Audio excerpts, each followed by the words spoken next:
ਗੁੱਜਰਾਂ ਦੇ ਘਰ ਖੱਤਰੀ ਨੇ ਲਾ ਲਿਆ ਦੁੱਧ। ਗੁੱਜਰਾਂ ਨੇ ਰੱਖੀਆਂ ਸੀ ਮੱਝਾਂ ਗਾਵਾਂ ਤੇ ਖੱਤਰੀ ਨੇ ਪਾਈ ਸੀ ਕਰਿਆਨੇ ਦੀ ਦੁਕਾਨ।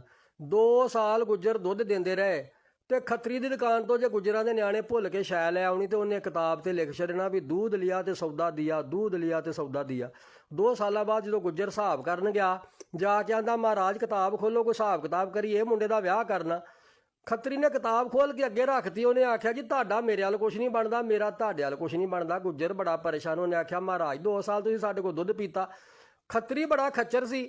ਉਹਨੇ ਆਖਿਆ ਤੁਹਾਡੇ ਸਾਹਮਣੇ ਕਿਤਾਬ ਤੇ ਲਿਖਿਆ ਹੈ ਵੀ दूध लिया ਤੇ ਸੌਦਾ ਦਿਆ, ਮੈਂ ਸੌਦਾ ਦਿੰਦਾ ਰਿਹਾ। ਗੁੱਜਰ ਘਰ ਆ ਕੇ ਬੜਾ ਪਰੇਸ਼ਾਨ ਹੋ ਗਿਆ। ਗੁੱਜਰ ਦਾ ਮੁੰਡਾ ਬੜਾ ਪੜ੍ਹਿਆ ਲਿਖਿਆ ਸਮਝਦਾਰ ਸੀ। ਆਂਦਾ ਅੱਬਾ ਪਰੇਸ਼ਾਨ ਕਾਹਤੋਂ?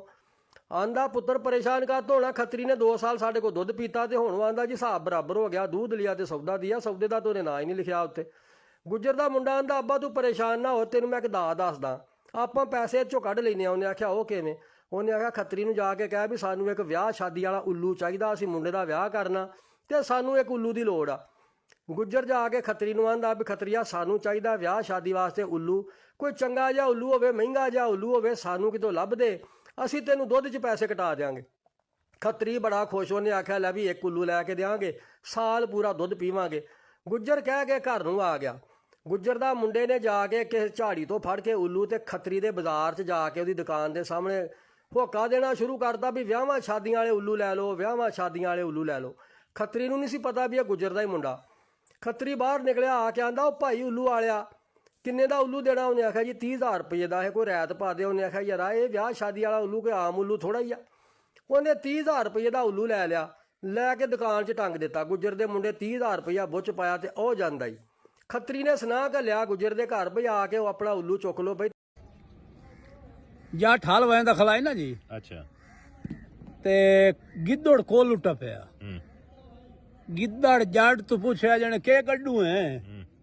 ਉਸ ਆਖਿਆ ਵਾੜੀ। ਅੱਛਾ। ਗਿੱਦੜ ਆਖਿਆ ਮੇਰਾ ਹਿੱਸਾ ਹੋਇਆ ਨਾ। ਅੱਛਾ। ਉਸ ਆਖਿਆ ਮੈਂ ਉੱਥੇ ਵਾੜ ਦੇ ਸਾਂ। ਜੱਟ ਆਖਿਆ ਗਿੱਦੜ ਆਖਿਆ ਮੈਂ ਉੱਥੋਂ ਟਾਪਈ ਸਾਂ ਅੱਛਾ। ਜਿੱਥੋਂ ਤੂੰ ਟੱਪਿਓ। ਉਹ ਲੈ ਜੱਟ ਆਖਿਆ ਮੈਂ ਉੱਥੇ ਮੰਜੀ ਕਸ। ਗਿੱਦੜ ਆਖਿਆ ਮੈਂ ਮੰਜੀ ਦੇ ਤਲੂ ਟਾਪਈ ਸਾਂ ਤੇ ਜੱਟ ਆਖਿਆ ਮੈਂ ਉੱਥੇ ਕੁੱਤਾ ਬਣ ਸਾਂ। ਅੱਛਾ। ਤੇ ਗਿੱਦੜ ਪਿੱਛਾ ਹਟਿਆ ਜਣੇ ਭਾਰਾ ਪੂਰਾ ਦਿਨ ਹੋਇਆ ਭੈਣ ਯੱਕੀ ਹੋਈ। ਅਫਸੋਸ ਨਾਲ ਐਲਾਨ ਕਰਨਾ ਪੈਣ ਡਿਆ ਕਿ ਅਫਸੋਸ ਨਾਲ ਕਿ ਮੈਂ ਹੁਣ ਕੱਪੜੇ ਮੇਰੇ ਧੁੱਪੇ ਪਿਆ ਸੀ ਬਾਹਰਲੀ ਕੰਧ ਤੇ ਆਪਣੇ ਘਰ ਦੀ ਤੇ ਉਹ ਸੁੱਕਣੇ ਪਾਏ ਸਨ ਤੇ ਕੋਈ ਪਤਾ ਨਹੀਂ ਕਿਹੜਾ ਹੁਣ ਸ਼ਰਾਰਤ ਕਰਕੇ ਗਿਆ ਤੇ ਉੱਤੋਂ ਦੀਵਾਰ ਤੋਂ ਮੇਰੀ ਕਮੀਜ਼ ਲਾ ਕੇ ਲੈ ਗਿਆ। ਬਈ ਬੰਦਾ ਉਹਨੂੰ ਪੁੱਛੇ ਕਿ ਤੂੰ ਕਿਹਨੂੰ ਪਾਣੀ ਹੈ ਕੋਈ ਗੱਲ ਕਰਨ ਵਾਲੀ? ਕਿਹਨੂੰ ਪਾਣੀ, ਕਿਹਨੂੰ? ਆਪਣੇ ਅੱਬੇ ਨੂੰ ਜਾ ਕੇ ਪਾਣੀ ਆ? ਮੈਨੂੰ ਇਹ ਦੱਸ। ਉਹਨੂੰ ਖਰੇ ਪੂਰੀ ਨਾ ਆਵੇ ਜਿਹੜਾ ਵੀ ਹੈ ਤੂੰ ਉਹਦਾ ਜਾ ਕੇ ਤੂੰ ਨਾ ਕਸਤੂਰੀ ਬਣਾ ਲਈ ਉਹਦੀ, ਘਰ ਜਾ ਕੇ ਥੱਲੇ ਵਿਛਾ ਕੇ ਤੇ ਉੱਤੇ ਸੌਂ ਜਾਈ। ਹੈਂ ਗੱਲ ਕਰਨ ਵਾਲੀ ਕਰਿਆ ਕਰੋ। ਕੀ ਤੁਸੀਂ ਲੈ ਜਾਣਾ ਇੱਥੇ? ਮੈਂ ਤਾਂ ਨਾ ਪਿਆ ਕਿ ਹੁਣ ਕਿਧਰੇ ਬੰਦਾ ਮੇਰੇ ਹੱਥੀ ਚੜੇ ਨਾ, ਲੱਤ ਵੱਢਣੀ ਇਹਦੀ ਮੈਂ ਲੱਤ। ਅਖੀਰ ਹੋਈ ਪਈ ਯਾਰ, ਅਖੀਰ ਹੋਈ ਪਈ ਏ। ਮੈਂ ਕਿੱਥੇ ਟੁਰ ਜਾਵਾਂ?